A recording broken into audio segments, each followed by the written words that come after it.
Tá. Bom, eu São vou começar 40 então. minutos, não é isso?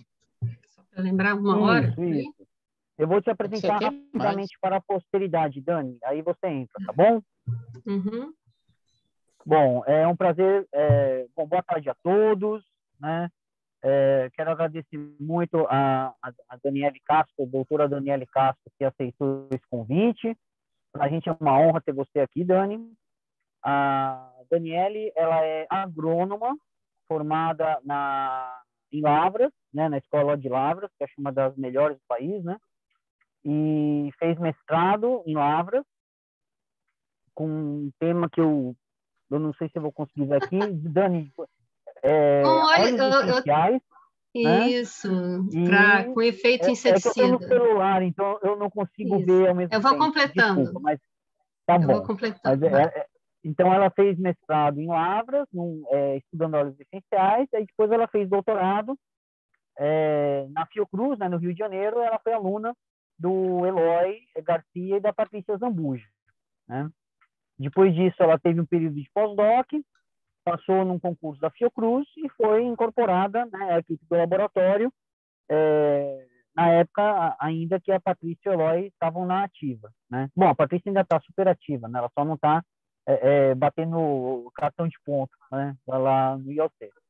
E a história da Dani é uma história muito bonita, né? Eu acho que ela ilustra dois princípios muito importantes, né, da carreira científica e da carreira acadêmica, que é o primeiro é essa questão do...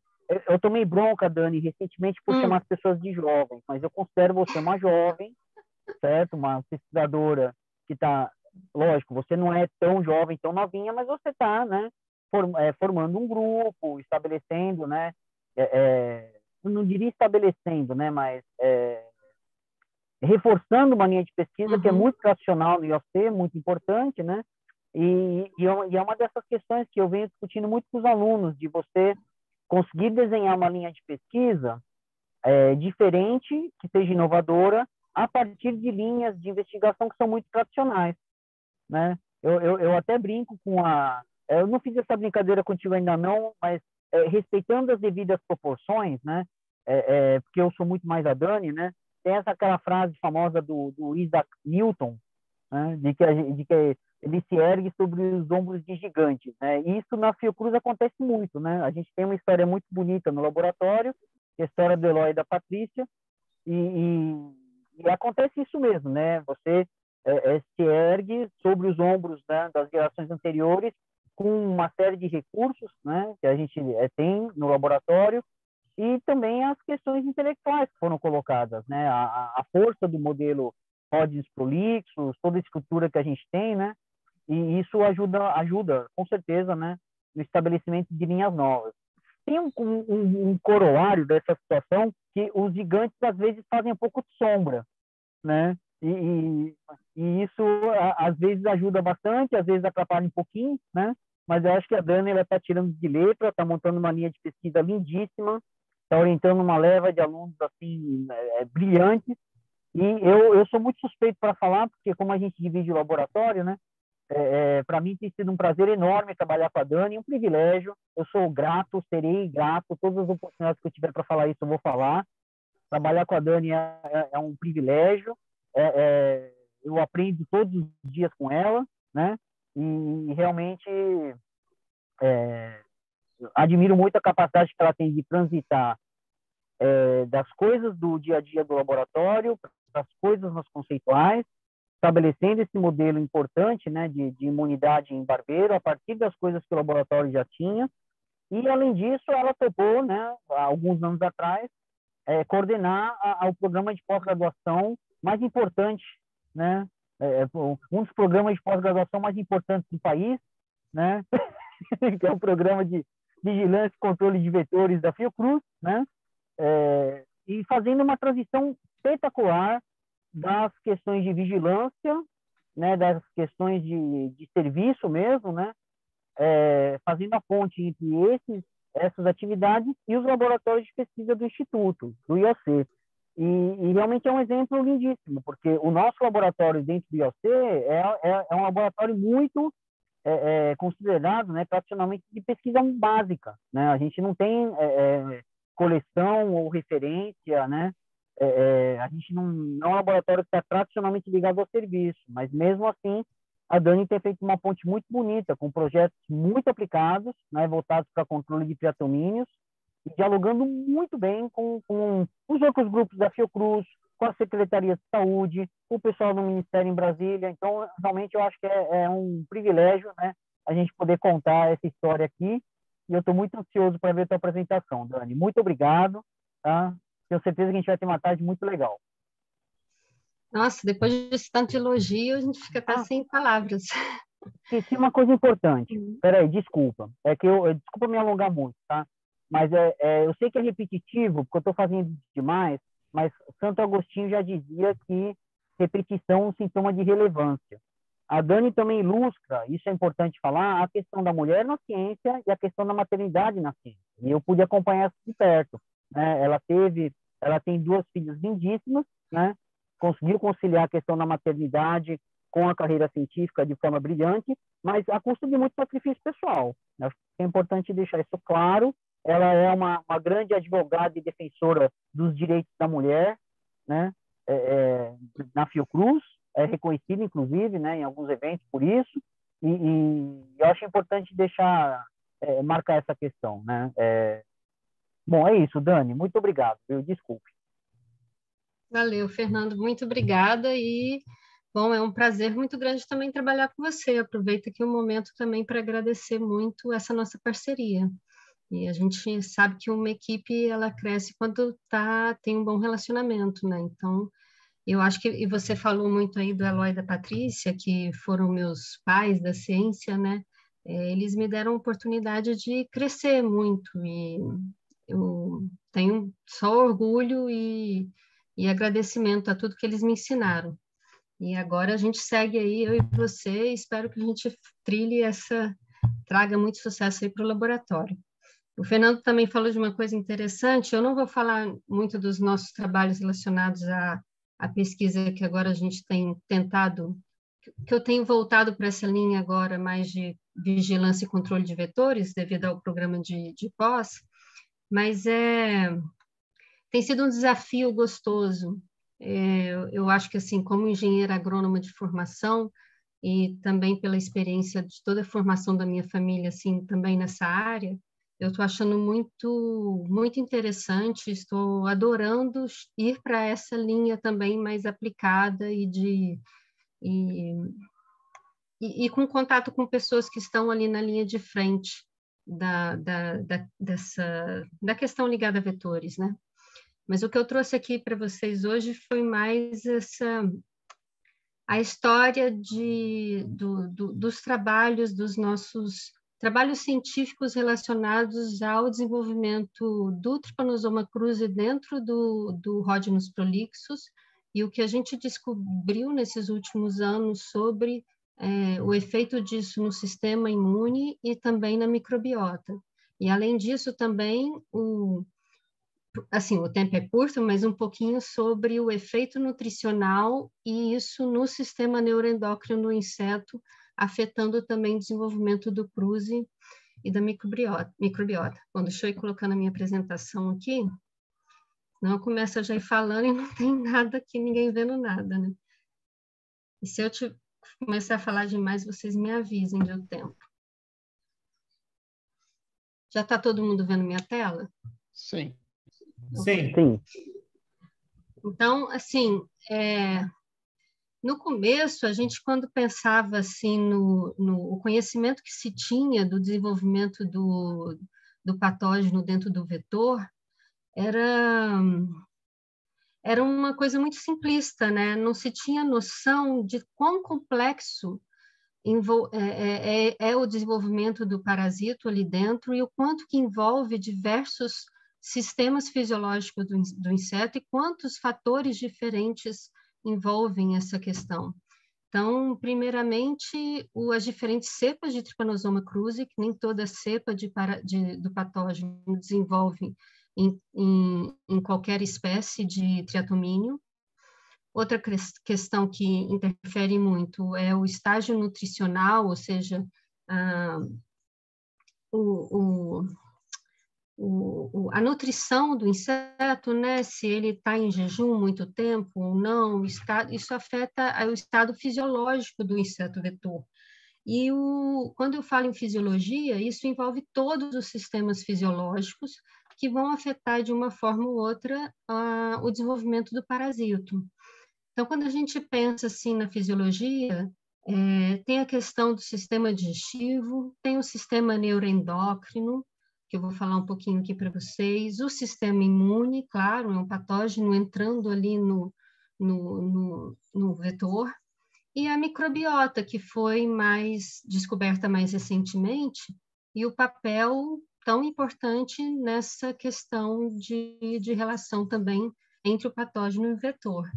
E quando eu falo microbiota, a gente pensa muito nas bactérias, mas a microbiota envolve vários micro-organismos, e no momento a gente tem focado muito nas bactérias, mas ainda existem todos os outros micro-organismos que não estão sendo estudados ainda, né?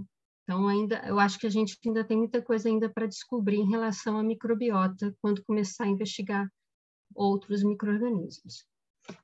Então, assim, lá no nosso laboratório, que é de bioquímica e fisiologia de insetos, a gente mantém um modelo só, uma espécie só de triatomínio, que é o Rhodinus prolixus. E a vantagem de trabalhar com essa espécie é que ela é de fácil manutenção em laboratório, além de também de ter de ter muito conhecimento sobre sua fisiologia desde os trabalhos de Wigglesworth. E, além disso, também de ter seu genoma sequenciado. Então, assim, é um inseto que se adapta bem à alimentação artificial, num aparato artificial de vidro, em que a gente pode também facilmente oferecer diferentes drogas via alimentação sanguínea e analisar a interferência de diferentes drogas no desenvolvimento do parasito dentro do inseto, né? Então, é um modelo muito interessante. Aqui é só, bom, pensando mais no público em geral, que vai ficar depois a palestra disponibilizada, só lembrando que o Trypanosoma cruzi, ele é um patógeno que fica exclusivamente no trato digestivo do barbeiro. Apesar do triatomínio, ele também ser vetor do Trypanosoma rangeli, que é um parasito que invade a hemocele e depois vai à glândula salivar e é transmitido pela picada. No caso do cruzi, ele fica só no trato digestivo. Mas mesmo ficando aqui só no trato digestivo, tem inúmeros obstáculos que ele também enfrenta para o seu desenvolvimento.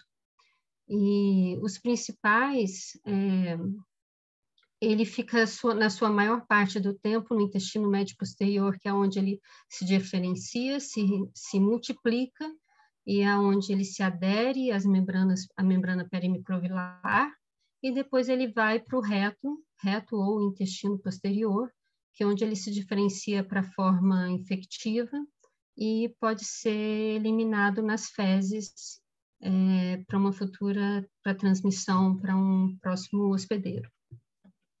Bom, nesse trabalho aqui que eu fiz junto com o pessoal lá da biofísica, com um parasito bioluminescente, nós conseguimos acompanhar dentro do triatomínio do Rhodinus vivo, ao longo de 30 dias, o desenvolvimento do parasito luminescente, sem ter que descartar, sem ter que... Bom, a gente fez isso nele vivo, mas também alguns a gente descartava, e aqui eu tenho o trato digestivo inteiro, mostrando aonde que está a presença do parasito ao longo dos dias. Então, com 7 dias, aqui nesse artigo a gente colocou o intestino médio anterior como crop, você vê a maior quantidade de parasito aqui no crop.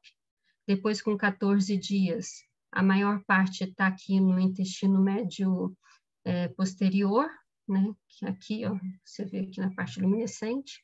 Depois, com 21 dias, já está quase todos os parasitos, já está bem mais intenso no reto, e com 28 dias você só acha parasito praticamente no reto. Agora, esse desenvolvimento de parasito, ele depende muito da cepa, e isso vai depender muito do triatomínio da espécie de triatomínio que você está investigando. E acho que a gente pode também falar do insetário de onde veio aquele triatomínio, porque vai depender da microbiota que tem naqueles insetos, daquele insetário onde ele é mantido, né? Então, assim, esses trabalhos todos aqui foram com ródinos prolixos do insetário lá da Fiocruz, lá do LabFise. E então aqui a gente mostra, por exemplo, desde 1996, que a gente vem observando que a cepa DM28 ela se desenvolve muito melhor, a gente obtém insetos infectivos numa porcentagem muito maior do que outras cepas. E essa diferença é bem grande em relação à cepa Y. Aqui num trabalho de adesão in vitro com células epiteliais, dá para ver que a cepa DM, ela se adere muito mais às células epiteliais do que outras cepas de parasito. E assim, essa questão da adesão à célula epitelial é um fator muito importante para o desenvolvimento do parasito. É uma etapa, né, importante para o seu desenvolvimento. Nesse trabalho aqui, nós testamos diferentes tipos de glicosaminoglicanos, né? A gente deu, através da alimentação por via oral, heparina e condroitina, e a gente observou que, principalmente no caso de condroitina, que são as barras brancas, aqui a partir de 25 dias, a infecção, que impede a infecção do triatomínio, do patógeno no triatomínio. Isso, assim, a heparina também deu um resultado significativo com 30 dias. Então, o tratamento com essas duas drogas afetaram o desenvolvimento do patógeno. Tem outros trabalhos também com incubação com diferentes drogas ou utilizando patógenos modificados com ausência de alguma lectina, com ausência de algum carboidrato da sua superfície, para estudo dessa adesão, né, vendo o que afeta na adesão do parasito às células epiteliais do triatomínio. E isso, geralmente, quando você consegue impedir que o patógeno se adere, ele não vai completar o seu desenvolvimento no inseto vetor. Bom, e aí, então, nós resolvemos também analisar, aqui não está numa sequência cronológica a minha apresentação, tá? Então, eu fui juntando de acordo com os assuntos. Nós analisamos também o que acontece com o conjunto de bactérias da microbiota intestinal do inseto. E quando o inseto, então, um inseto controle normal, vocês estão vendo meu mouse? Espero que sim. O inseto controle... Sim, estamos... obrigada. Ocorre um aumento bem intenso logo após a alimentação da microbiota, da quantidade de colônias formadoras, unidades formadoras de colônia de bactéria, que depois, após 8 dias, começa a diminuir. Mas quando o inseto está infectado com Trypanosoma cruzi, cepa DM, que é aqui essa linha azul, a quantidade de bactérias é muito menor, de colônias, né? E isso a gente analisando aqui separadamente por intestino anterior, médio anterior e intestino médio posterior, e analisando com infecção com DM e com a cepa Y, a gente vê que essa diferença do crescimento de bactérias é muito grande, ou seja, quando a gente infecta com DM, a DM impede o crescimento de bactérias no intestino médio anterior, e a cepa Y também diminui, mas não tanto quanto a cepa DM. Agora, no intestino posterior, isso não ocorre muito. E no intestino posterior, a quantidade de bactérias é muito menor. Agora, quando a gente pega o rato e trata, aqui nesse período, nesse experimento, nós fizemos um tratamento com 3 diferentes antibióticos. streptomicina, ampicilina e gentamicina. Aqui, que são os pontinhos verdes, nós tratamos com antibióticos, infectamos com Trypanosoma cruzi cepa DM28. Quando a gente compara a quantidade de parasitos que desenvolve no inseto ao longo dos dias, desculpa, é o barulho. Quando compara, os insetos que foram tratados com antibiótico, a quantidade de parasitos é muito maior nos insetos tratados com antibiótico do que nos insetos controle.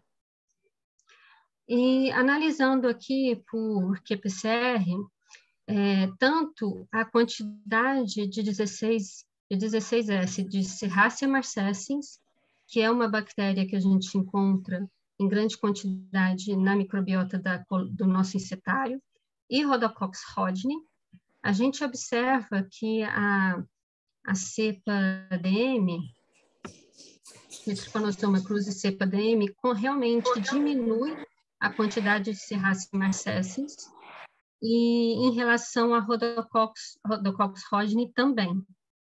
E que os antibióticos utilizados, que foram os mesmos, acho que aqui só não usou gentamicina, foi ampicilina e streptomicina. O antibiótico diminuiu a quantidade de Serratia, mas esse conjunto de antibióticos não diminuiu o Rhodococcus, no caso desse ensaio, né? Aqui eu coloquei a referência dos artigos, para depois quem quiser ver os detalhes. Bom, recentemente, a gente fez também o sequenciamento genômico da Serratia marcescens dos insetos, da microbiota intestinal dos insetos da nossa colônia. E descobrimos que tem 2 cepas diferentes de Serratia marcescens na nossa colônia, a RPA1 e a RPH1, e que nós analisamos vários fatores diferentes, de genes diferentes dessas serráceas, e aqui eu trouxe para vocês a parte de sistema de secreção.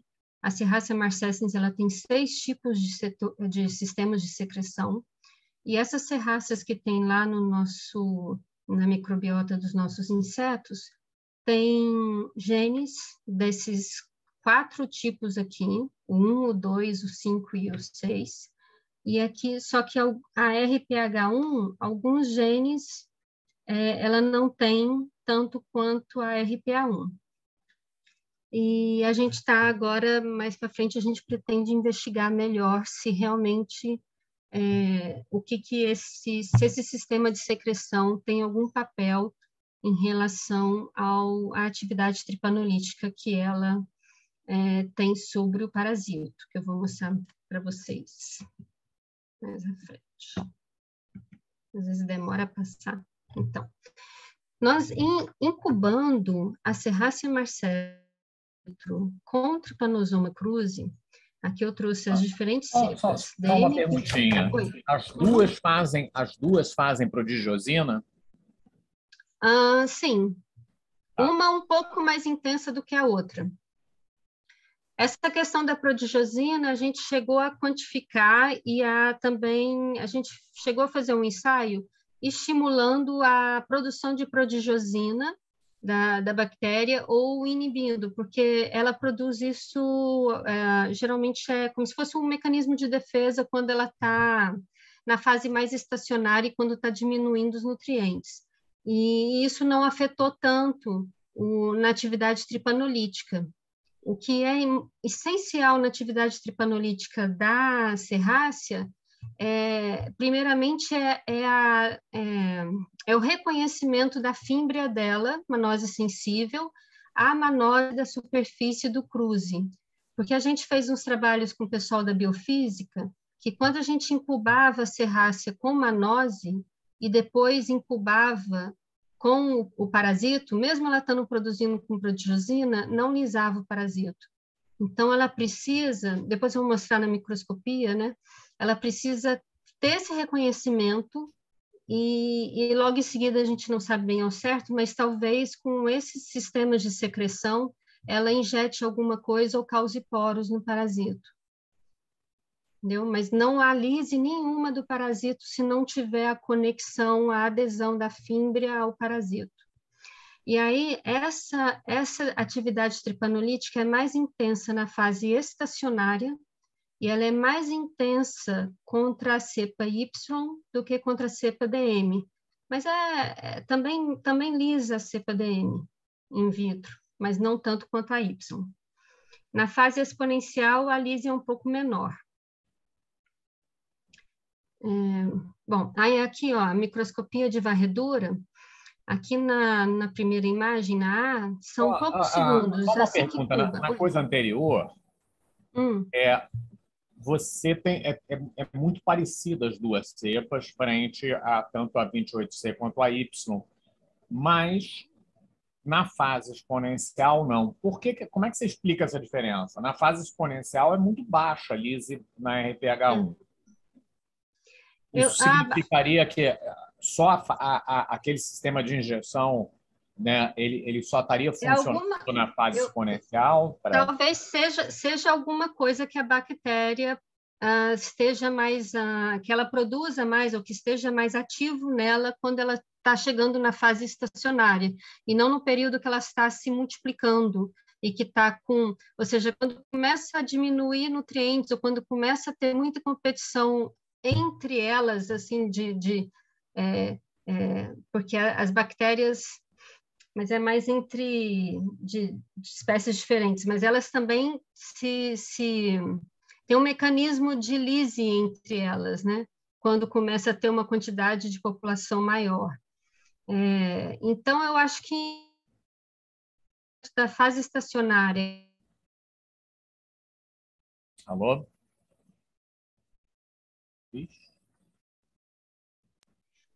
Travou a internet dela. Travou a Daniela. Ah, tá. Pensei que fosse a minha. Não é dela. Aqui... Oi? Voltou. Minha conexão caiu? Yes. Desculpa.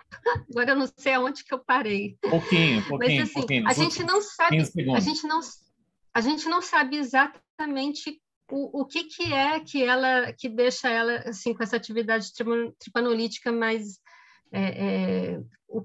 qual realmente é o fator de lise dela. Mas provavelmente é alguma coisa que é mais ativa na fase estacionária. A gente pretende investigar isso melhor. Mas olha só, é porque, na verdade, você tem um lugar em que uma cepa faz diferença para outra, né? Que é da bactéria, né? Que é na DM28C, mas na fase exponencial. Isso. Aqui no A, né? O RPA1, ela está lisando mais do que a RPH1. Bastante mais, eu diria, porque tirando aquele outlier ali que você está na RPH1, é muito baixo. Né? Então... Pode investigar o que tem aqui também de diferente, né? Uhum. Então, eu não sei, porque aí a sugestão é que aquele sistema de injeção, que é a diferença genômica que você encontrou, ele é importante para injetar alguma coisa que faz diferença na fase exponencial. Mas aí a pergunta é o que está sendo tão diferente na fase exponencial e na estacionária? Para ter essa diferença de suscetibilidade, entendeu? Uhum. Pois é, uma coisa que a gente tem que investigar melhor, esse trabalho, depois que a gente publicou a parte da genômica dele, a gente ainda não colocou nenhum aluno para continuar desenvolvendo em relação a descobrir e investigar os fatores, né, líticos da serrácea. Mas a gente tem que continuar trabalhando nisso, com certeza. Também ainda veio a pandemia, né? Trabalho de 2019. Deu uma paradinha. Bom, aqui na varredura, a gente via, assim, em poucos segundos, a bactéria já adere no parasito, e aqui em B a gente dá para ver, assim, mais de perto essa adesão, e em poucos minutos o parasito já estava com a morfologia dele toda alterada e depois ele simplesmente lisava. A gente até tem filminhos dessa interação. E é bem rápido, a atividade dela é bem intensa. E no filme, assim que ela reconhece, basta 2 bactérias se aderindo no parasita, ele já para de se locomover, de se mexer. E aí ele vai ficando... A gente dá a impressão até que ele infla um pouquinho, e aí depois acaba estourando. Bom, seguindo adiante, porque tem muita coisa para falar, comparando agora em relação aos insetos que estão infectados com o parasito e o sistema imune, a gente observa que quando o inseto está infectado com o cruzi, ele apresenta uma atividade antibacteriana mais alta, tanto comparando por halo de inibição como por teste de turbidimetria contra E. coli, e também teste de turbidimetria contra a própria Serratia marcescens. Mas essa atividade antibacteriana, ela mais alta, ela só é encontrada quando o inseto está infectado com DM. Quando o inseto está infectado com a cepa Y, não. Então, só a cepa DM é capaz de aumentar essa atividade antibacteriana. Então, aqui, por enquanto, foram testes de atividade antibacteriana. Depois a gente começou a investigar a expressão dos peptídeos antimicrobianos propriamente dito. Que aqui, ó, nos gráficos aqui embaixo, a gente comparou a cepa DM28, que está em preto, com a cepa Y. E o pontilhado no 1 é o inseto controle não infectado. Então, a cepa DM, dá para ver que ela aumenta a expressão de defensina B, isso tudo aqui é no intestino médio anterior. Aumenta a expressão de defensina B, aumenta a expressão de defensina C, e de defensina C aumenta bastante. E diminui de prolixicina no primeiro dia e aumenta a prolixicina no 7º. Já a cepa Y, ela só diminui com 1 dia após a infecção a defensina B. A defensina C, olhando só a defensina C, um dado extra é que quando a gente trata com antibiótico e infecta com cruzi, a gente observa um maior aumento de infecção com cruzi e também a gente observa uma maior quantidade de expressão, um aumento da expressão de defensina C bem maior do que o controle. Além disso, os insetos infectados com cruzi também ocorre um aumento de fenoloxidase. Insetos tratados com antibiótico infectados com cruzi também ocorre um aumento de fenol. Mas em relação à quantificação de produção de nitrito e nitrato, correspondente à produção de espécies reativas de nitrogênio, a gente observa uma diminuição. E quando o inseto está tratado com antibiótico e infectado com cruzi, que tem bastante cruzi, essa diminuição é mais intensa. E aí, assim, a gente resolveu, então, vamos ver o que acontece se a gente ativar... Deixa eu só... Agora eu fiquei confuso aqui, não sei se eu fiquei com a impressão errada, mas quando você media o halo de inibição a essas coisas, ele dava uma diminuição... Aumento de halo. Aumento do halo de inibição quando está infectado. Isso. Não é isso? Isso. Aumenta a atividade antibacteriana. Mas os peptídeos imunes estão diminuindo. De cruzi infectado com DM, não. Ó, defensina B está aumentada, defensina C está aumentada no 7º dia e prolixicina está aumentada. Só que diminui, que é prolixicina no primeiro. A Y é que diminui, mas a Y não tem muito efeito, por exemplo, na microbiota. E aí, assim, o que diminui, aí aumenta também fenol, e o que diminui é só reativo de nitrogênio, para DM, né, para cepa DM. E tirando também aquela prolixicina que diminui um pouquinho. Aí a gente resolveu, então, tratar os insetos com L-arginina, para estimular a produção de espécies reativas de nitrogênio, e L-name para inibir as espécies reativas. Aqui, então, a gente vê, e a gente fez isso via oral e por inoculação.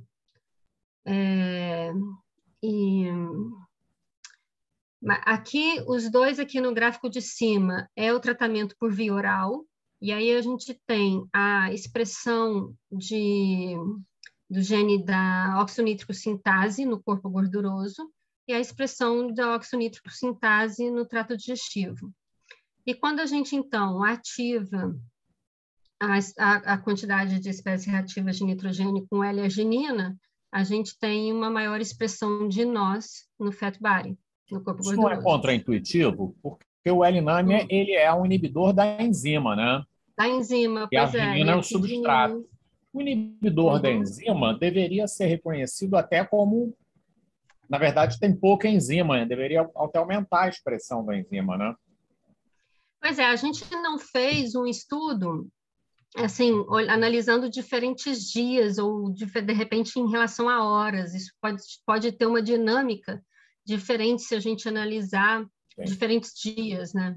Então, assim, por exemplo, aqui no trato digestivo, isso aqui foi oral. Então, por exemplo, no trato digestivo você vê até mesmo que o L-NAMI está baixo, mas aqui nem deu diferença significativa no B. Então, assim, depois a gente tem que voltar mais com calma aqui e analisar o efeito dessas drogas e comparar o efeito na nós em diferentes dias ou até horas após a aplicação. No caso de inoculação, né? Quando a gente inocula, quando a gente foi testar a inoculação, a gente testou diferentes concentrações. E numa concentração mais alta, a gente chegava a ver até um efeito no sistema nervoso, dava tipo uma convulsãozinha no inseto. E aí a gente foi diminuindo a concentração para chegar numa concentração que não tivesse um efeito fisiológico. O que é uma convulsãozinha no inseto? Assim, ele dava uma tremidinha, ele ficava... como é que fala? Imaginando o barbeiro tendo uma convulsão aqui, tá engraçado. Ele ficava tremendo, ele dava uma tremidinha. Mas isso nas doses mais altas e que depois a gente com L-NAMI ou com arginina? Com arginina, por inoculação. Porque aí você, assim, o óxido nítrico também é uma molécula de sinalização do sistema nervoso. Então, assim, afetava um pouco a questão do sistema nervoso do inseto. Então, a gente, né, teve que testar diferentes concentrações para evitar esse efeito, que a gente estava querendo ver o que acontecia no desenvolvimento do cruze, né? Bom, aí aqui embaixo tem aqui, ó, a porcentagem de insetos infectados. No gráfico A, por tratamento via oral, e no gráfico B, pela inoculação na hemocele. E aí, quando a gente dá o L-NAMI, aumenta a infecção dos insetos com parasito, e quando dá arginina, diminui bastante a porcentagem de insetos infectados. Aqui, via inoculação na hemocele, a gente não viu um efeito muito grande com L-arginina, mas sim com L-NAMI. Isso a gente tem também no artigo o gráfico com os pontos, né, de dot plots. De quantidade de parasitas. Eu queria perguntar, da quantidade de parasitas também alterava? Sim, alterava, sim. Aqui eu trouxe só o de porcentagem de insetos infectados, né? Mas no artigo tem mais. Eu não coloquei tudo porque fica muita coisa. E aí, assim, quando a gente trata o inseto como o óxido nítrico também é indicado como uma molécula de sinalização de resposta imune, a gente quis ver o que ia acontecer com as outras respostas imunológicas. Uma pergunta de detalhe só, quantos parasitas por ml na infecção aqui? Quanto que a gente fez no começo, inicialmente, porque a gente faz com EP, né? Não é triplo nem nada. Então, a gente dá 1 × 10⁶. A gente coloca 1 × 10⁶, mas fica final 1 × 10⁶. E aí, aqui, a atividade alterou, então, quando a gente tratou com L-NAMI, alterou a fenoloxidase, diminuiu, Então, quando aqui diminuindo a quantidade de espécies reativas de nitrogênio, diminuiu também fenol, mas aumentou a atividade antibacteriana. E isso aqui, o A foi na hemolinfa e o B aqui no intestino médio anterior. Isso tudo foi oral. Então, assim, que eu não trouxe tudo, eu tenho também análise de catalase. Eu acho que é melhor mostrar aqui no nosso resumo do artigo, no Graphical Abstract, porque, assim, o tratamento... Antes de você... Oi, Dani, Davi, tudo bem? Antes de você entrar no resumo, deixa eu te perguntar 2 perguntas. Vocês tentaram injetar algum doador de óxido nítrico, tipo SNAP ou alguma coisa assim?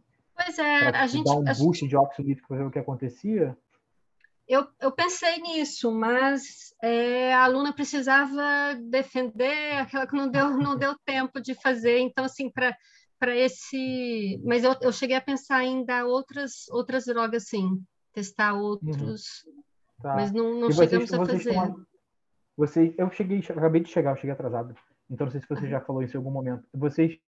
A ideia é que esse efeito do óxido nítrico seria direto sobre a microbiota ou sobre o parasita?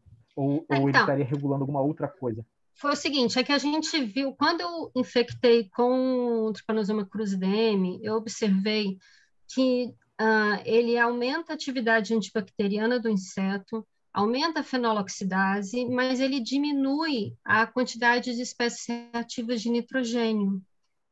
Ou seja, o inseto infectado apresentava uma menor quantidade de espécies reativas de nitrogênio. Então, a gente pensou, vamos tratar o inseto com drogas que ativam ou que inibam a quantidade, a produção dessas espécies reativas e ver o que acontece com o cruzi. Porque a gente sabe também que em mamíferos, que pelo menos assim, isso é mais estudado para a leishmania, o principal mecanismo de defesa contra a leishmania, principalmente as espécies reativas de nitrogênio. E a leishmania tem até uma arginase, né? Uma enzima que ela induz para poder utilizar ela usa a arginina para produzir poliaminas para sua motilidade. Então, é um mecanismo importante nos vertebrados. Eu pensei, de repente, aqui também nos invertebrados isso seja importante para o desenvolvimento do cruzi. Mas, assim, sempre tem um monte de coisa para analisar. E eu cheguei a pensar no SNAP. Tem uma outra coisa que aí eu não sei se pode ser uma coisa indireta, se vale a pena depois ficar com isso para alguém tentar fazer. O receptor nuclear, o E75, pelo menos em drosófila, ele responde a óxido nítrico e monóxido de carbono também, que é o que seria os ligantes dele. Eu não sei se poderia ter alguma regulação. Qual o receptor? E75. Qual? Tá. Eu não sei se talvez tenha algum tipo de regulação, se daria para... Não sei se talvez tivesse alguma mudança de expressão gênica. Eu não sei se... não lembro de ter lido qualquer coisa de E75 relacionado com, por exemplo, a peptídeo antimicrobiano ou mesmo em drosófila. Não sei se alguém analisou isso. Não sei se talvez... tentar. Eu fiquei pensando nisso. Dani, aqui anotando. Oi. Dani, deixa eu perguntar uma coisa. Eu não sei se eu já te perguntei isso. Você me desculpa se eu já te perguntei, mas Trypanosoma cruzi tem arginase? Não, então, a gente já... É um pouco... Para a leishmania tem isso publicado direito. Já faz tempo que eu procurei. Mas a última vez que eu analisei era um pouco... Eu não fiquei com muita certeza disso não. Não achei isso comprovado muito direitinho, não. Deu a entender que sim, mas no outro trabalho me deixou na dúvida, eu teria que analisar de novo. Eu pensei de ver isso. Enzima, né? Isso. Seria interessante medir e ver se tem diferença entre DM e Y, né? Nessas duas atividades. Eu cheguei até a procurar a metodologia disso para poder analisar isso no material em vivo, né? Do inseto infectado. Sim. Vocês viram diferença na na digestão e na muda desses bichos tratados com arginina ou com L-Name? Vocês chegaram a acompanhar isso? Não, então, aparentemente, assim, no pouco tempo que a aluna analisou, não. Mas isso não foi analisado, sim, a gente não deixou, não ficou analisando por mais de 30 dias, mas os insetos, isso tem na tese dela. Ela via, peraí, ela via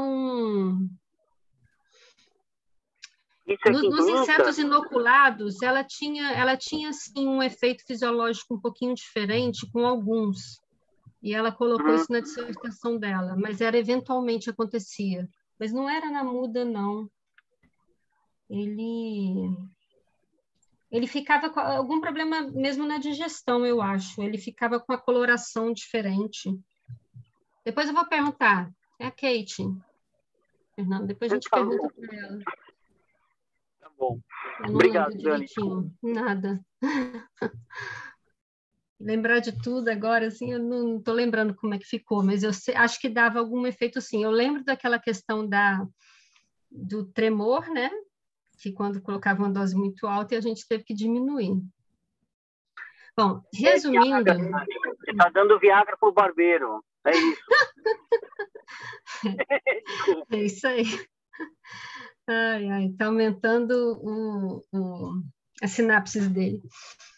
Bom, então, assim, quando a gente faz o tratamento via oral com L-arginina, acaba que aumenta, isso também eu não coloquei aqui, mas no artigo tem, aumenta a quantidade de óxido nítrico, diminui a atividade de catalase e diminui a atividade antibacteriana, e diminui microbiota e diminui a infecção de Kruse. No corpo gorduroso, aumenta a óxido nítrico sintase. Já com L-Name, a gente observou menor expressão de óxido nítrico sintase no trato digestivo, menor atividade de catalase, menor fenoloxidase, menor microbiota, maior quantidade de parasito. E aí, na hemolinfa, a gente também teve alguns efeitos de menor atividade de catalase, maior atividade antibacteriana e menor expressão de óxido nítrico sintase. Então, assim, o que a gente pode dizer é que altera várias outras respostas imunológicas e altera também de uma forma sistêmica, porque a gente deu as drogas via trato digestivo e também houve alterações na hemocele.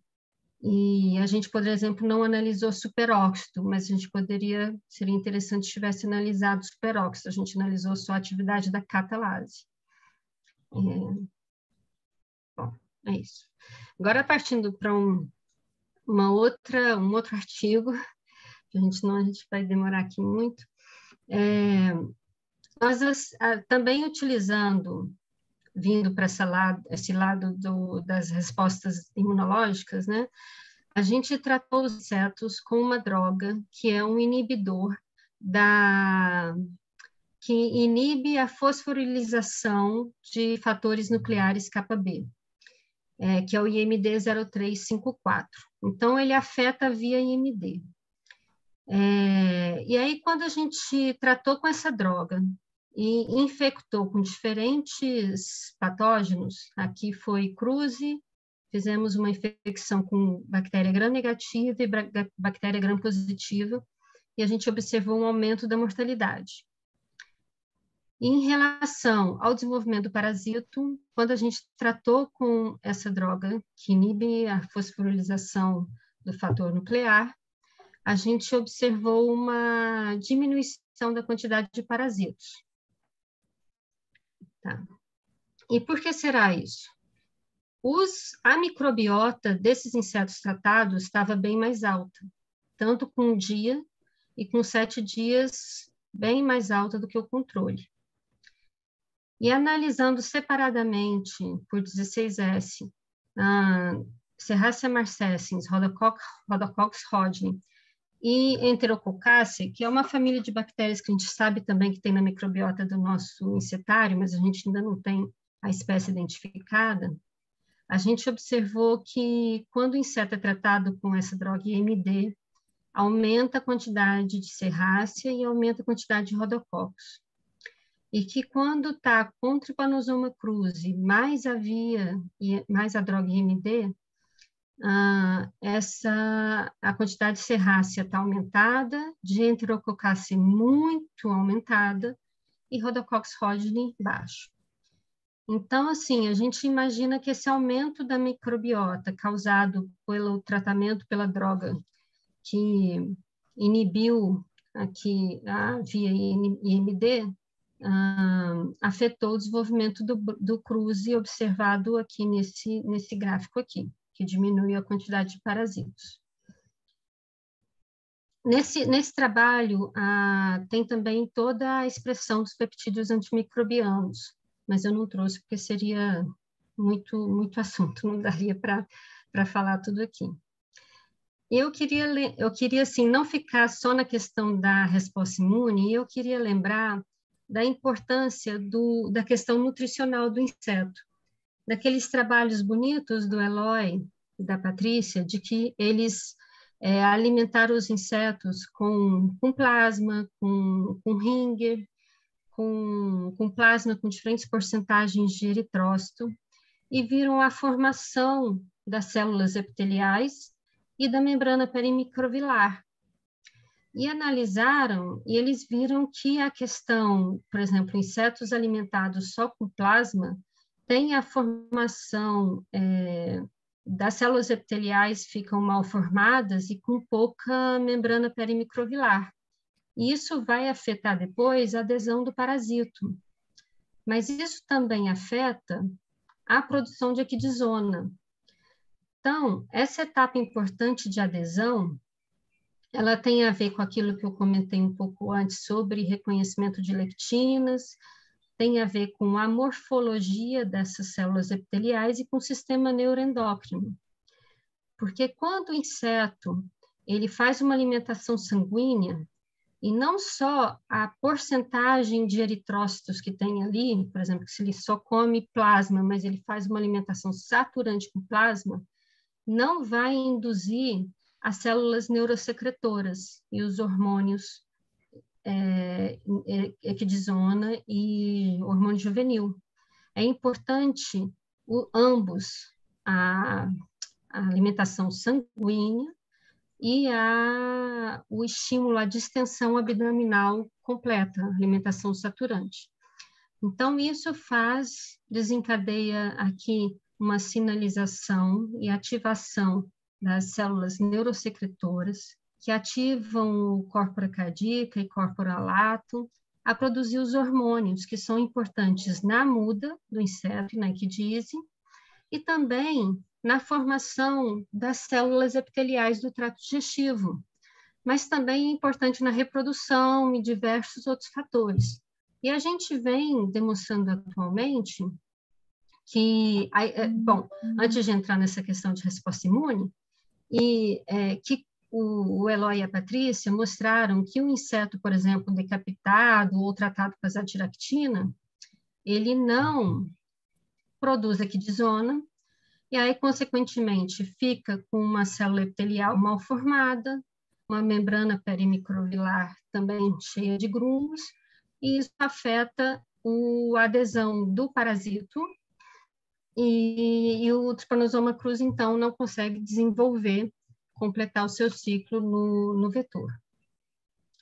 Então, mas além disso, aí aqui tem um gráficozinho que eu vou passar mais para frente, porque só resumindo, eles observaram isso tanto em Rhodinos, prolixos, em Triatoma infestans e Dipterogaster, com insetos tratados, controle, que são os cheinhos, e os vazios são os tratados com azadiractina. E os tratados com azadiractina têm pouco parasito por inseto.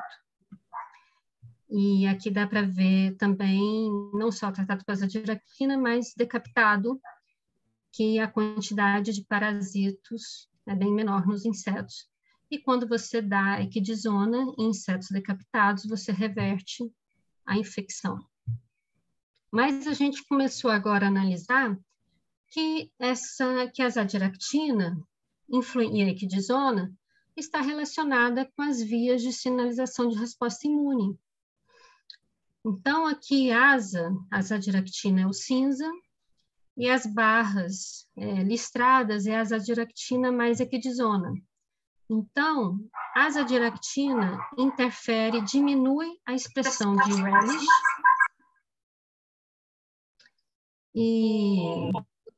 e quando trata com equidizona reverte. E já em relação a dorsal, a asa aumenta a expressão de dorsal com 5 dias.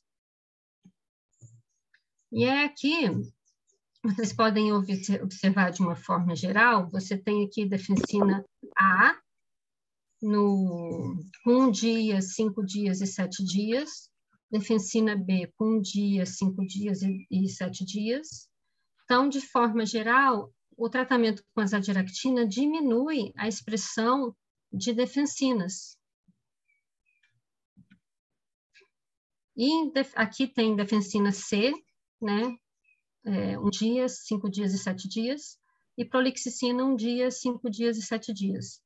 E a azadiractina também diminui. Só aqui, defensina C com 7 dias é que há um aumento, nossa, um super aumento da expressão de defensina C no inseto tratado com asa.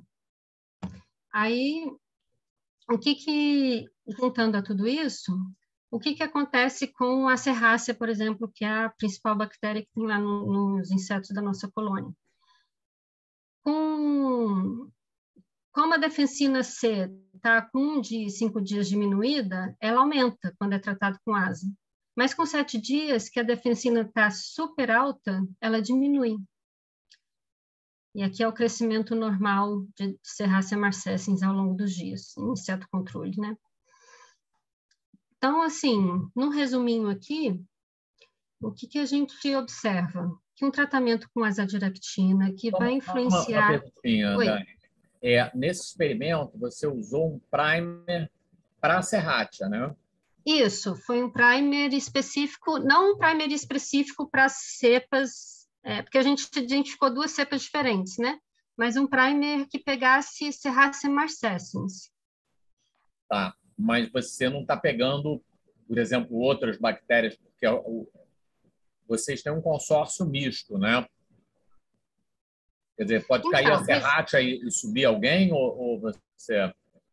Então, eu confio, porque assim, geralmente quem ajudou a gente a desenhar o primer foi o Fábio Mota, que é o bioinformata que ajudou a gente no sequenciamento. Então, aí eu confio nessa parte aí e acredito que ele tenha feito especificamente para Serratia. Não, eu sei. Não sei te explicar muito. Eu estou imaginando, eu estou perguntando se não pode subir o cara e cai a Serratia um pouco, mas alguém sobe. Algum outro cara que você não está vendo pelos seus non-primer desenhado para a Serratia, entendeu? E pode estar pegando mais do que Serratia. Por que essa opção e não um primer, um 16S universal, vamos dizer assim, mais generalista? Porque a gente queria saber especificamente da Serratia e não, tipo, qual o crescimento geral da microbiota, mas pode ser também. É porque a gente tem alguns resultados, a gente estava aquela coisa tentando entender o papel da Serratia em relação ao cruze, né? Entendi. E aí depois aqui eu tenho o trabalho mais recente da Kate em relação ao papel da Serratia também na resposta imune. Isso traz uma conexão, ter esses dados assim individualizados pelas principais bactérias da colônia.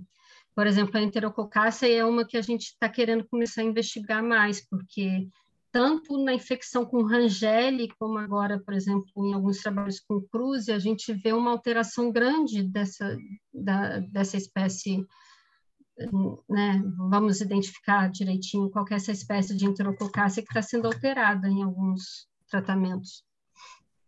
Oi, Dani. Oi, Ednildo. Tudo bem, Ednildo? Uhum.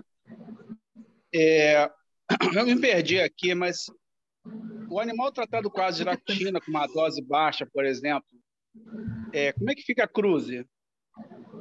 Você chegou a testar isso? Não, então, Não sei se eu me perdi na tua apresentação. é que tem o trabalho do Marcelo Gonzalez, em que eles tratam com a azadiractina e o cruze não se desenvolve, porque foi nesse trabalho aqui, ó, acho que essa mesma microscopia foi do trabalho dele, em que eles não encontraram parasito aderido. Essa aqui é o controle, é a imagem do controle do trabalho deles, com o inseto normal, com parasito aderido. E aí, quando tratou com azadiractina, o parasito não encontra nenhum parasito aderido. E também as células epiteliais ficam diferentes. Tá legal, tá legal. Tá? Tá bom, tá bom.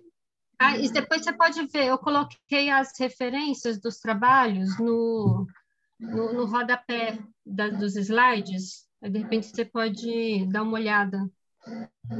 Não, só curiosidade mesmo. Obrigado. Aqui, resumindo, então, quando trata com a azadiractina, né, nós temos esse efeito de diminuição da produção de ecdisona, e isso afeta a ecdise.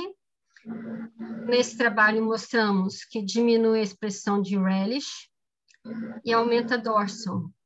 E quando diminui o relish, diminui a expressão de praticamente todos esses peptídeos antimicrobianos, só o defensina C com 7 dias é que ficou aumentado. Isso, de repente, foi o que refletiu aqui no crescimento da microbiota nos primeiros dias e o decréscimo dela com 7 dias após a infecção. Bom, e agora o último trabalho que a gente publicou esse ano, em que a gente... Dani, deixa eu fazer Dani, deixa eu fazer uma pergunta. Nesses insetos tratados com a asa, vocês chegaram a ver fenoxidase?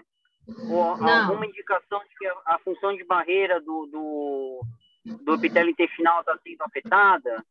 Pensando na proteção. Tem alguma...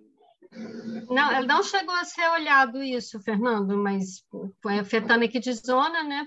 Com certeza é uma probabilidade grande de afetar também a fenol, porque tem a ver ali com o processo também da muda, né? Com a melanização. Sim. Né? Tinha uma Esse foi o último trabalho da Cecília. Oi, Marcelo. Esses antimicrobianos, eles afetam o parasito? Então, não parece afetar, não. Por exemplo, a defensina C, quando está infectado com cruze, ela geralmente aumenta e não tem efeito sobre o parasito. Não achamos uma conexão ainda. Não achamos uma conexão direta dos peptídeos antimicrobianos com o cruze. Ainda está em aberto. Obrigado. Bom, então a gente pensou, vamos tentar separar o efeito da serrácea e de Rhodococcus para ver qual que é o papel de cada uma delas no inseto, no Rhodinus prolixus. Então, a gente teve a ideia de tratar um inseto com antibiótico no quarto estágio, com antibióticos que fosse capaz de eliminar essas duas bactérias e depois, no próximo estágio, infectar só com Rhodococcus rodini e infectar só com Serratia marcescens e analisar esses insetos em relação à muda, sobrevivência e respostas imunológicas. Então, nós tratamos os insetos com 3 antibióticos, deixa eu lembrar aqui, ampicilina, penicilina e higromicina. Higromicina é mais... a gente notou que era um antibiótico que atuava mais sobre Rhodococcus rodini. Já a ampicilina e penicilina elimina melhor Serratia marcescens. Então, a gente fez primeiro, eu não trouxe tudo, né, do trabalho aqui, mas a gente primeiro confirmou que não tinha, depois de tratar com antibiótico, não tinha essas bactérias. Aqui mostra, né? Esse aqui já é no 5º estágio, mas a gente fez também no 4º estágio, que foi quando a gente alimentou. Tem alguém com áudio ligado falando, uma pessoa do Google Maps. Então, aqui, para todo mundo entender, o controle é sem tratamento, é normal. FA é inseto fed antibiotic, no 4º estágio, e depois alimentado com sangue normal. Esse aqui é o recolonizado com Rhodococcus rodney, e esse aqui é o recolonizado com Serratia marcescens. É a mesma coisa para cá. Então, quando a gente analisa a quantidade de Rhodococcus rodney em insetos tratados com antibiótico, mesmo depois da muda e depois de uma outra alimentação, continua baixo. Aí a gente alimentou os insetos do grupo que foi alimentado com Rhodococcus rodney. A gente observou o Rhodococcus rodney aqui presente, mas ainda abaixo do que a quantidade do controle, porque Rhodococcus rodney tem um crescimento lento, então a gente acredita que seja por isso que ainda não está no mesmo nível do controle. E nenhuma Serratia marcescens. Então, o grupo recolonizado com Rhodococcus rodney tem só Rhodococcus rodney e outras bactérias, que a gente não analisou todas, mas o importante é que não tem Serratia. E nesse outro grupo aqui, o recolonizado com Serratia recolonizou bastante, aumentou bastante a quantidade de Serratia, e é interessante que Rhodococcus rodney aumentou também, apesar de a gente ter só infectado com Serratia. Então, Rhodococcus rodney voltou a crescer quando a gente infectou com Serratia. Isso é uma coisa que a gente tem que ainda investigar melhor, essa associação, né? Dani? Oi. Marcos. Sorgente. Oi, Sorgente. Uma possibilidade para isso aí é que vocês não conseguiram acabar com o Rhodococcus, né? É o mais provável. Porque assim, acabar não acabou, né? Você vê que ele está aqui um pouquinho. Talvez. A outra possibilidade é que o primer de vocês não é tão específico assim. Isso. Não, e eu também, eu falei errado. Aqui a gente está analisando Serratia marcescens. Sim, mas... O inseto recolonizado com Rhodococcus tem Serratia. É que eu tinha falado errado antes. O de Serratia é que não tem Rhodococcus, mas o de recolonizado com Rhodococcus tem Rhodococcus, mas tem também Serratia. A Serratia que cresce, mesmo a gente não tendo infectado com ela. Então, ela retorna ali do além. Eu entendi, Sorgini, sim, concordo. Eu reorganizei aqui porque eu vi que tinha falado errado, né? Eu percebi agora que eu estava falando um pouquinho confusa essa questão de analisar Serratia e estar reconhecendo. Os primers, quando vocês padronizaram eles para real time, vocês não validaram eles com cultura de Rhodococcus, com cultura de Serratia? Eu acho que tem uma série de experimentos de validação aí para mostrar que eles são específicos, né? Uhum. Então, talvez esteja acontecendo uma outra bactéria parecida, mas que o primer acaba pegando, né? Eu acho que essa é a ideia surgindo, né? Não é que por aí. Pois é. Fala, Cecília. Dessa padronização aí desses primers. Realmente, eles são específicos em termos de sequenciamento, de alinhamento com outras bactérias, elas são específicas. Mas o que pode acontecer é de você ter mais de uma cepa dessas bactérias e aí ele não fica tão específico assim, entendeu? Mas, assim, eu não acho que o que você está vendo aqui, por exemplo, quando você... Eu não vou conseguir mostrar, desculpa, mas... Você fala que eu mostro. É no gráfico B, né? Quando você... Esse que aumenta a Serratia quando você recoloniza com Rhodococcus, isso não, eu acho que está amplificando Serratia mesmo, não é outra coisa. Isso. Mas pode ter outras cepas aí. Aí a diferença genética delas é muito pequena, pode ser muito pequena para um primer diferencial, ou teria que desenhar um outro primer, né? Mais ou menos por aí. Bom, e a gente lembrando aqui também que esse antibiótico foi dado... Um controle simples, que é o seguinte, é só você pegar, não o cara de cultura, mas o extrato intestinal bruto, que você está olhando numa condição A ou B, fazer um PCR e sequenciar a banda, né? Com esse primer. Porque se ele for bem específico, vai dar uma sequência limpa só, que vai corresponder à sequência que você está amplificando, né? É um experimento. Isso aí, no caso de você estar pegando uma bactéria nativa do barbeiro mesmo, né? Um cara que você não sabe, entendeu?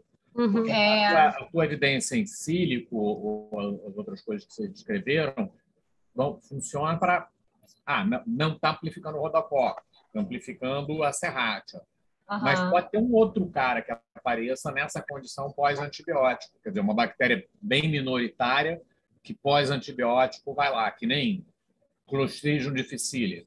Acontece, quando você trata a gente com antibiótico, às vezes cresce um bicho estranho depois que fica importante. Né? Essa proporção deixa crescer outra, né? Isso aí é muito legal de fazer. A gente estava querendo fazer para fazer primers para as outras serráceas, mas acaba isso que a Dani falou, a questão de aluno, de pandemia, mas eu acho que isso tem que ser feito, isso é importante, porque às vezes cada bactéria aí tem um papel bem diferente, né? Pelo que o trabalho está mostrando, e só dizer que é serrácea já não está bastando mais, né?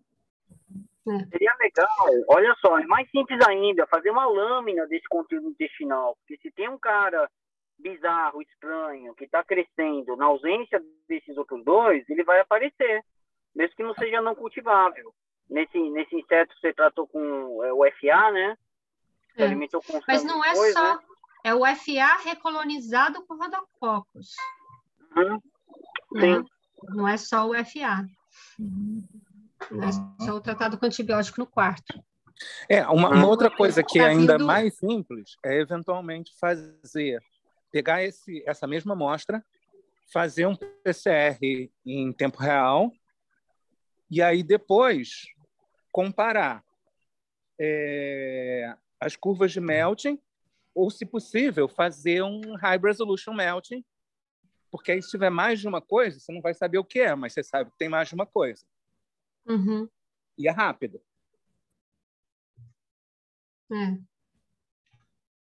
Bom, vamos seguir, senão a gente vai terminar muito tarde. Mas eu já estou acabando, isso já está no último artigo.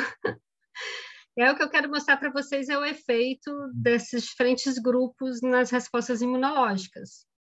E aí, uma coisa que a gente achou bem interessante é que o grupo tratado com antibiótico no quarto estágio, depois só alimentado com sangue, ele teve uma diferença em várias respostas imunológicas, que a gente não esperava. Mas, por exemplo, teve uma fenoloxidase bem mais alta, que pode ser isso também, a gente causou uma disbiose, né? A gente alterou ali a microbiota do inseto, outra bactéria que não era a mais significativa, a mais presente, pode ter favorecido e ter crescido ali, e aí com isso aumentou o fenol. Aqui no caso, o principal aqui em relação ao fenol foi que os insetos tratados com antibióticos tiveram um aumento.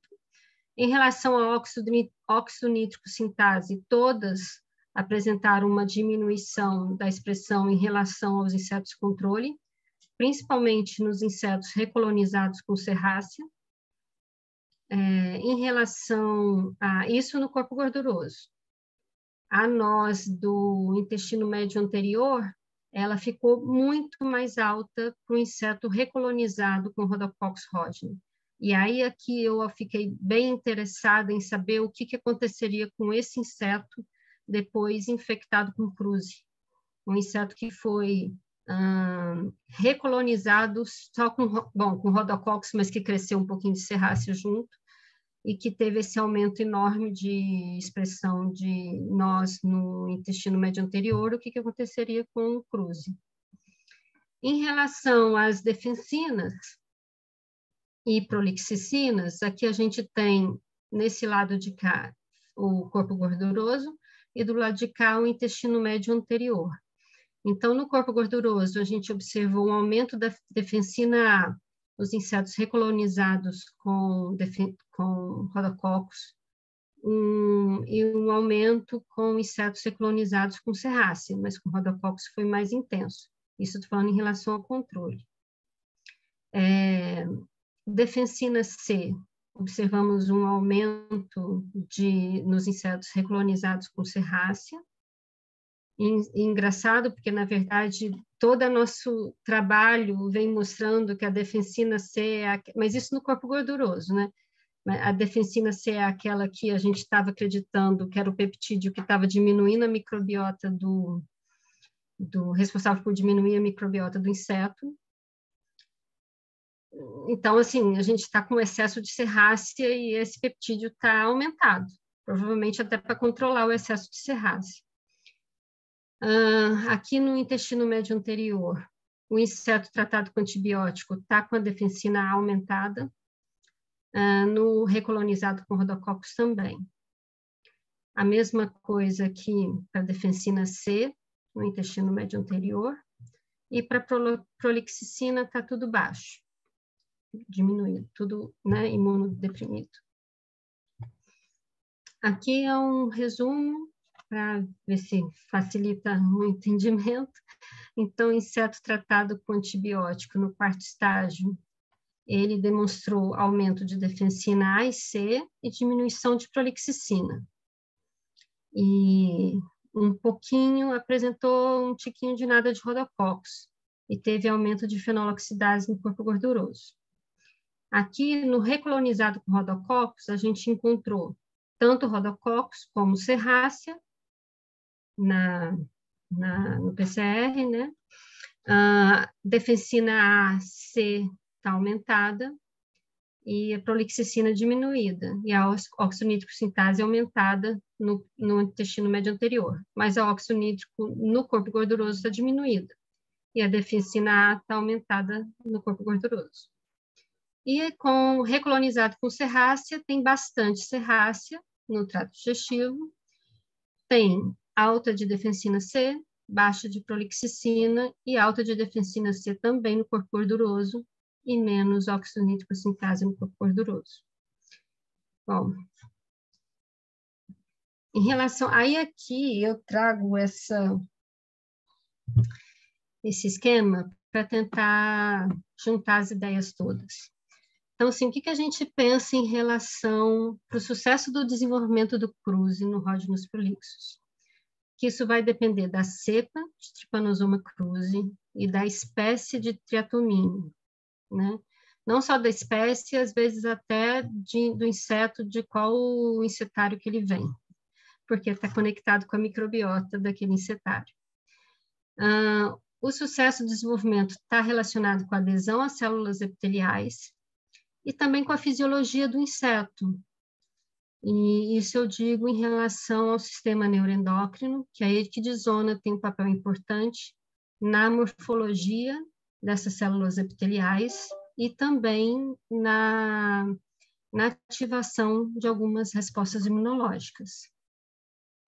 O Trypanosoma cruzi modula algumas respostas imunológicas, aumentando alguns peptídeos antimicrobianos, principalmente defensina C, que parece que está conectado com a via IMD, no Rhodinus prolixus, aumenta a fenoloxidase, mas diminui as espécies reativas de nitrogênio. E, no caso, parece que o aumento de espécies reativas de nitrogênio não é bom para o cruzi. Esse aumento aqui de peptídeo antimicrobiano, principalmente defensina C e fenoloxidase, diminui a quantidade de algumas bactérias da microbiota intestinal. E essas bactérias, elas são importantes para a modulação de respostas imunes, para homeostasia, né, intestinal, digestão sanguínea e fornecimento de vitaminas do complexo B.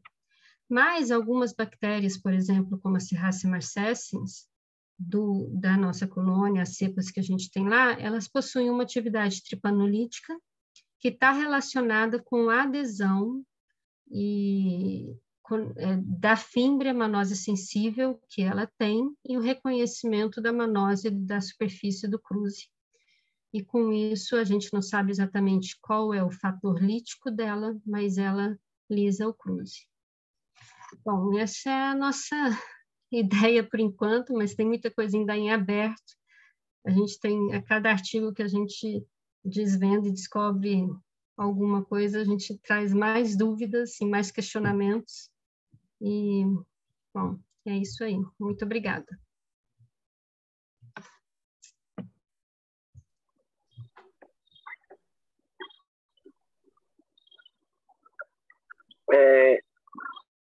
Gente, alguém tem alguma pergunta para fazer? Eu dei uma olhada no chat, não sei se eu estou vendo errado, porque eu estou no celular. Tem um elogio aqui, o Beto está falando que a sua aula foi excelente. Na verdade, se fosse falar aula, ia ser meio confusa, né? Não foi tão didática, porque um monte de artigos colocando um monte de resultado um atrás do outro. Eu me senti uma doida falando um monte de... Mas espero que tenha dado para passar a mensagem. Deixa eu te perguntar, eu vou fazer uma pergunta para ver se o pessoal se anima. Aquelas bactérias OGM que você está testando, elas têm alteração nessas vias que podem estar relacionadas com a atividade tripanolítica ou são coisas que não têm nada a ver? Não, é uma colaboração com uma pesquisadora da Argentina que, quando a gente publicou o trabalho do genoma da serrácea, ela ofereceu algumas cepas modificadas que ela já tinha de serrácea, mas a gente estabeleceu uma colaboração para futuramente fazer outras modificações. Mas, a princípio, ela mandou as que ela achava, as que ela tinha lá e que ela achava que talvez poderia ter algum efeito, mas não tem a ver com os tipos de secreção. Entendi. E você tem uma ideia se tem diferença no conteúdo de manose entre as linhagens de Trypanosoma cruzi? Entre as cepas, né? De cruzi? Não sei, você diz em quantidade de manose na superfície? Eu não... Porque manose... Vocês viram diferença? Assim, eu devia saber esses trabalhos de cor, mas eu estou ficando velho e esquecendo tudo, né? Mas você vê diferença na atividade tripanolítica da serrácea quando você compara diferentes linhagens de cruzi? Então, in vitro, a serrácea ela lisa praticamente, ela lisa as cepas de leishmania que a Carol testou, ela lisa as cepas de cruzi que a gente testou, só que, por exemplo, quando a gente mostrou ali, eu mostrei no começo, que dependendo da fase estacionária que pega, ela lisa mais a Y ou a DM, entendeu? Ela tem uma diferençazinha, mas é sutil, não é tão intensa. Sim. Aí, me diz uma coisa. Aí, então, aqueles outros trabalhos de metagenômica que vocês fizeram no grupo, né? São super importantes, vocês pegaram linhagens de campo, né? E aí, algumas linhagens de campo tinham outros caras completamente diferentes, né? Vocês chegaram a olhar esses caras, por exemplo, como é que esses caras modulam? Não chegamos a testar, não. Por exemplo, a gente tem interesse, a gente tem uma colaboração com o Tacílio Moreira, lá da Fiocruz, né? Que ele tem uma aluna que investigou o desenvolvimento de diferentes cepas, todas as DTUs de cruzi no Rhodinus prolixus do nosso laboratório. E a gente vê uma diferença bem grande. E aí tem umas que a gente está super interessado em investigar, que tem um desenvolvimento muito bom, muito melhor que o da DM. E aí, poxa, vamos ver essa cepa que é super infectiva, como que ela... Então, assim, partir já desse trabalho dessa aluna do Tacílio, que já investigou, e ele compara tanto por contagem em Neubauer, como também por qPCR de RNA e DNA de Kruse. Então, tem um trabalhinho completo. Então, partindo disso, a gente podia pegar essas cepas, uma que desenvolve melhor e a pior, e comparar a modulação delas. Acho que seria bem interessante.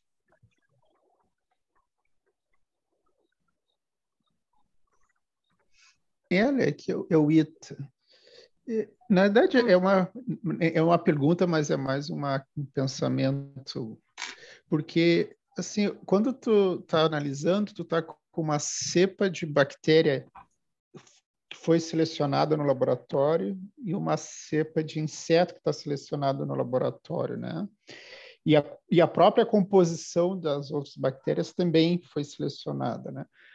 E, além disso, a proporção entre as bactérias na microbiota também muda, né? Com o tempo. Vocês já notaram se isso, com o mesmo isolado de vocês, mas se mudar a proporção de bactérias dentro dessa população, dá diferença na resposta? O difícil é a gente controlar isso, né? Porque em imuno a gente tinha na década de 80, era muito na moda você superexpressar um gene para ficar analisando e as respostas eram completamente artificial, tanto que se abandonou a metodologia, né? Eu imagino se você tiver uma bactéria que normalmente está 10% e 20%, daqui a pouco essa aqui está uma só 40%, a resposta vai ser muito diferente, né? E vocês chegaram a fazer alguma... Tipo, trabalhando com a dose de antibiótico, você consiga matar um pouco mais. Tem trabalho para caramba. Porque um trabalho em carrapato, a Melina tem fazendo uns trabalhos que ela acaba com a bactéria, né? E tem uns trabalhos que os caras não acabam, eles têm menos, eles ainda restam um pouco de bactéria. E a resposta é diferente, né? Tem outros, aí nesse caso da Melina também tem espécie de carrapato diferente, tal, tem outras coisas envolvidas. Mas eu imagino que quando tu muda o balanço da população, deve influenciar, né? O que a gente fez também nesse último trabalho foi tratar os insetos no primeiro estágio, com ovo, né? Tratar, fazer apossimbionte. E aí, no segundo estágio, já infectar. A ideia era já infectar no segundo estágio com Rhodococcus ou com Serrácea. E aí a gente poderia fazer com outras bactérias isso. Só que não deu tempo da aluna fazer toda essa parte. Então, a gente até publicou algumas partes dos insetos apossimbiontes, né? E o efeito disso na resposta imune. E tem alguns dados também legais de sistema digestivo, ela vai defender agora essa semana. Mas é super interessante, a gente pode partir dos apossimbiontes e fazer infecções no segundo, ou manter uma linha de insetos do apo, eu digo assim, uma linha só com Serrácea, uma linha só com Rhodococcus, uma linha só com uma de Enterococácea ou com outra, e analisar como é que fica. É complicado, mas é interessante. Cria-se mais pergunta do que resposta ainda. O microbiota ainda está nessa fase, né? Isso gera mais pergunta do que entende o mecanismo. Daniele, uma sugestão. Uma possibilidade seria, se você cultivar cada uma dessas cepas em meio mínimo, com sal, M9, por exemplo, e depois pegar o sobrenadante, cultiva a bactéria por algumas horas e depois pega o sobrenadante, misturar com o sangue infectado e ver a ação no desenvolvimento do parasito. E depois você pode fracionar, correr o sobrenadante em uma coluna e ver o que está afetando o parasito. Seria uma coisa para começar a entender como é que essas bactérias estão agindo. É interessante, mas também a gente pode pensar assim, e se for alguma coisa que a bactéria só produza após o contato e reconhecimento com o parasito? De repente, a gente pode fazer alguma interação prévia para estimular a produção e liberação de alguma proteína e aí pegar o sobrenadante e fazer a infecção junto. Eu acho que o efeito do parasita de estimular a bactéria não é muito grande. Se você imaginar o bolo alimentar dentro do barbeiro, qual é a proporção das bactérias que estão em contato direto com o parasita? O mínimo, eu acho. Eu acho que se a bactéria, se for, já secreta constitutivamente. Não. Eu acho que é melhor começar com experimentos simples. Só pega o sobrenadante e vê o que acontece. Se for você pode filtrar o sobrenadante em filtros que seleciona moléculas de certo tamanho. Por exemplo, saber se é um composto orgânico pequeno que passa por um filtro de 3 kb ou uma proteína, você pode tratar com proteinase e assim começar a fazer identificação do que está acontecendo, já dá uma ideia molecular do que está acontecendo. E às vezes eu pensei que também, eu fico pensando na bactéria fazendo um biofilme no trato digestivo do barbeiro. O que você acha assim, da serra se formando? Você acha que ela não forma? As bactérias estão misturadas com o sangue, eu acho, né?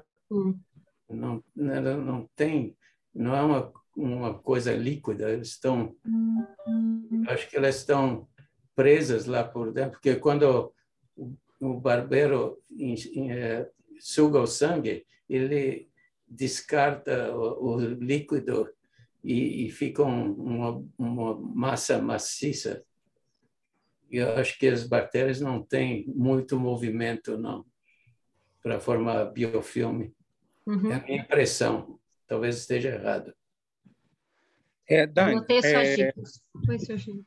Eu tendo a concordar com a hipótese do Marcelo. Eu não entendo absolutamente nada de resposta de secreção de bactéria. Entendo muito poucas coisas, aquela coisa dos soperões com açúcar e tal. Mas uma coisa que você eventualmente pode tentar é nessas culturas que você vai fazer da bactéria em meio mínimo, de repente colocar um pouquinho de homogeneidade parasita, porque se for uma coisa parecida com o que acontece nos eucariotos, de uma forma geral, é o que você vai precisar de um pump. E aí, no homogenato, o pump vai estar lá. Então, essa sugestão está inspirada nos experimentos que nós estamos fazendo aqui. Nós temos uma bactéria que inibe o desenvolvimento do parasito da malária no mosquito. E fizemos esse experimento de cultivar a bactéria em meio mínimo e a atividade estava toda lá. E misturar lipase, não é? Como é? Lipase, não é isso? Não, essa é uma outra. Outra. Essa, a lipase é um outro exemplo. Mas essa é uma bactéria completamente diferente. Tá. A lipase é uma serrácea que nós estamos usando uma bactéria com genes diferente. Mas isso aí funciona. Se a bactéria for secretar, ela secreta em qualquer meio. Ela secreta no sangue e também vai secretar em meio mínimo. Isso vai dar um trabalho bonito, porque aí, se você conseguir identificar o que está sendo secretado, você poderia até depois fazer um knockout do gene responsável pela síntese desse composto na bactéria e mostrar que agora ela não influi mais o desenvolvimento do parasito no barbeiro, coisas desse tipo. Legal, obrigada. E é uma coisa simples para começar. É uma coisa, esse que é o bom dessa linha, que misturar sobrenadante com o sangue infectado e ver se afeta é coisa fácil de fazer em qualquer laboratório. E aí você tem uma ideia já se vai dar certo ou não. Obrigada. Uma ótima ideia.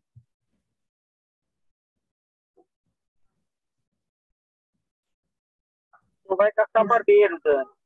Hã? E não vai gastar barbeiro. Pois é. Para tirar a gente um pouco do descanso da colônia. Duro. Quer economizar barbeiro? É porque agora é ele que cuida da colônia. Eu sei. A gente está contando em teto. Não, gente, e na boa, crescer barbeiro dá um trabalho que, assim, não é mosquito, não é... Ok, não precisa de boi. Mas porra, é um bicho, cara, que leva um ano para ficar adulto, cara. Eu fico com dó também do pessoal que cuida de flebotomia, então eu nem falo que dá muito trabalho, não. Uma curiosidade, qual é a origem da palavra barbeiro? Qual que é a origem? Eu conhecia porque picava aqui no rosto, né? Não sei se é real. Sim, está relacionado. Que aí ele picava aqui, aí por isso que chamava barbeiro, mas não sei se é real. Eu já li isso. Eu já li isso também. Não sei se é uma lenda, mas também já li. Não sei. Acho que é isso mesmo. Eu li isso em algum lugar também e era um livro, não era um post no Twitter, né? Porque principalmente se tá frio, as pessoas dormem cobertas, né? O que fica de fora é o rosto. E aí de noite é o que está disponível, que é quando ele fica ativo. Eu já dormi numa casa infestada e tomei picada no rosto. É muito chato. O que eu ia falar, que azar. Que ruim para você. O importante é que os alunos não fazem nenhuma barbeirada. É verdade. Eles se inspirem no modelo, mas não tanto, né? Enfim, deixa eu perguntar um negócio. Como é que confessando aqui a minha ignorância, Marcos, como é que é a infecção por outros tripanosomatídeos no campo, que não cruze? Você diz o que, por exemplo, eu já vi metagenômica para 16S, mas eu não vi para 18S. Bicho de campo. Não estou me lembrando disso. Mas, olha, no campo acontece muito por exemplo, muitos animais comem o barbeiro, né? Não, infecção oral a de infecção animais. oral é a rota de infecção. Isso agora já está começando, o pessoal já fala há algum tempo, mas antes só na mesa do bar no Congresso. Agora já está aparecendo por escrito em alguns lugares as pessoas explicitando isso, de que a infecção mais prevalente na natureza é, de fato, a infecção oral. Mas é uma infecção oral e, por outro lado, quando o cara se contamina e todo o processo de infecção acontece com infecção crônica, que é muito mais frequente do que aguda. E a infecção crônica tem parasitemias de 10:1 por ml, 10:2. O cara tem que comer, né? É como chama no diagnóstico. Você tem que alimentar 10 barbeiros para infectar um quando tem um paciente com Chagas. Né? Não dá. Porque a parasitemia é baixa. E aí a população de cruz é muito baixa, muitas vezes. Né? Nem sempre ela cresce, dá um troço que é um competidor importante para a bactéria. E aí eu fico pensando que essa imunidade, essa competição com o tripanosomatídeo, ela pode ser, na verdade, gerada como pressão seletiva por outros tripanosomatídeos que existam no ambiente natural, não necessariamente cruz. Acaba pegando cruz também, mas que não é dirigida originalmente para ele, entendeu? Estou aqui viajando aqui um pouco sobre isso. Eu comecei a fazer uns experimentos com a Juliana Demeis, é uma pena que ela se foi, mas investigando essa questão da infecção oral e pensando mais em relação a essa questão na natureza, planejando infecções a longo prazo ou seja, fazer infecções com camundongo e com inseto, infectando ele desde os primeiros estágios, porque o tretomínio ele vive em colônia, né? E se ele está num ambiente onde tem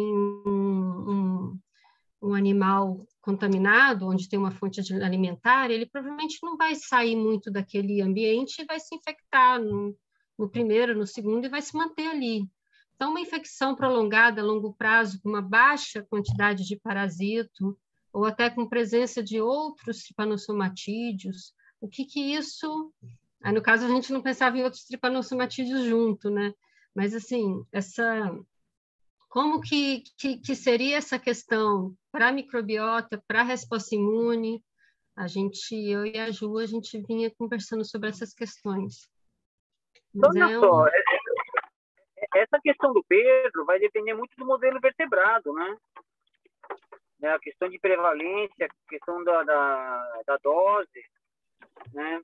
E tem aqueles trabalhos da Marli Lima, vendo gato, cachorro especialmente, em área endêmica, é quase 100% de infecção. Então, esse encontro, talvez ele não seja tão casual, né? E eu acho que aí teria que ver realmente prevalência e a dose. A prevalência é alta pra caramba. A prevalência é alta. E ela é alta porque o modelo é infecção oral. Você estava pensando na questão da dose. E se a dose é pequena, mas é frequente, é contínua, é prolongada, a cada estágio... Não é tão casual, né? E a questão Mas ela viu uma alta prevalência também nos insetos, de 80%, de inseto infectado. Sim. Um negócio alto. Então, né? Eu entendo a questão da dose, que é muito difícil de tratar, né? Porque a gente não tem esse modelo, né, para avaliar isso. Eu não sei se alguém já fez isso, né? Qual que é a dose circulante qual que é a parasitemia circulante num cachorro, por exemplo, ou num gambá? Na fase crônica não imagino que seja muito diferente de gente. Eu não sei. Quando não o cara sei se é isso passa para a fase crônica, os sintomas são todos modestos.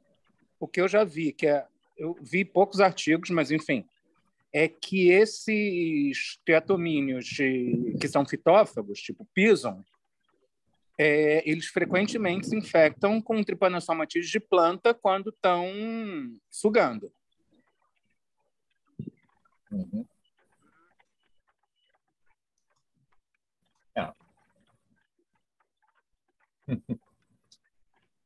Enfim.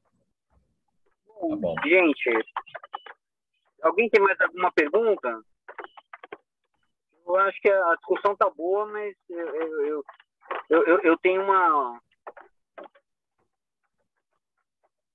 Eu acho que a gente já está dando o tempo canônico das palestras. Tá bom. Né? A gente tem que marcar o Artromint para conversar. Tem que fazer uma roda, tem que juntar vocês aí, vamos juntar os barberólogos e fazer uma mesa temática, né? Isso seria legal. O Artromint padrão Logulus, só ele que vai... Não, ia ser bem legal, cada um fala 15 minutos sobre seu modelo e depois a gente vai discutindo. Mas o Artromint híbrido, tem que ser um dia que a gente possa começar antes das 4, porque senão... Eu fico na Ilha Grande, vocês ficam aqui. Eu faço pra lá. Faz híbrido, faz modelo híbrido. Como ele sacrifica pelo grupo. É verdade. O Lugula é um herói. Dani, valeu. Valeu. Abraço, pessoal. Obrigado a vocês. Parabéns. Parabéns, Dani. Parabéns. Tchau. Tchau para todos. Tchau. Obrigado.